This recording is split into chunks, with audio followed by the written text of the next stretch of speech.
ఒక అందమైన తోటలో ఎన్నో విత్తనాలు నివసించేవి. అవి అన్నీ ఒకేలా కనిపించినా వాటి ఆలోచనలు మాత్రం వేర్వేరుగా ఉండేవి.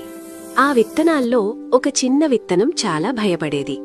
నేను నేలలోకి వెళ్తే నన్నెవరూ చూడరు, చీకట్లో ఒంటరిగా ఉండాలి, బహుశా నేను నాశనమైపోతానేమో అని అనుకుంది. మిగతా విత్తనాలు మాత్రం భయపడలేదు. వాటికి నమ్మకముంది. అవి నేలలోకి వెళ్లాయి. కొద్దిసేపటికి వర్షం పడింది. సూర్యుడు వెలిగాడు. నెలలు గడిచాయి. కొద్ది రోజుల తర్వాత నేలలోంచి చిన్న చిన్న మొలకలు బయటకు వచ్చాయి. అవి నెమ్మదిగా పెరిగి అందమైన మొక్కలుగా మారాయి. తోటంతా పచ్చగా మారింది. ఇవి చూసి ఆ చిన్న విత్తనం బాధపడింది. నా భయమే నన్ను వెనక్కి లాగింది అని అనుకుంది. చివరికి అది ధైర్యం చేసి నేలలోకి వెళ్ళింది. మొదట చీకటిగా అనిపించింది.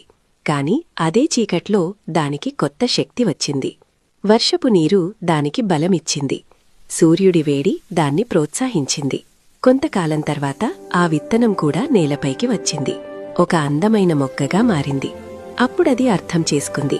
భయం ముగిసిన చోటే ఎదుగుదల మొదలవుతుంది. మనకు భయం వచ్చినప్పుడు ఆగిపోవద్దు.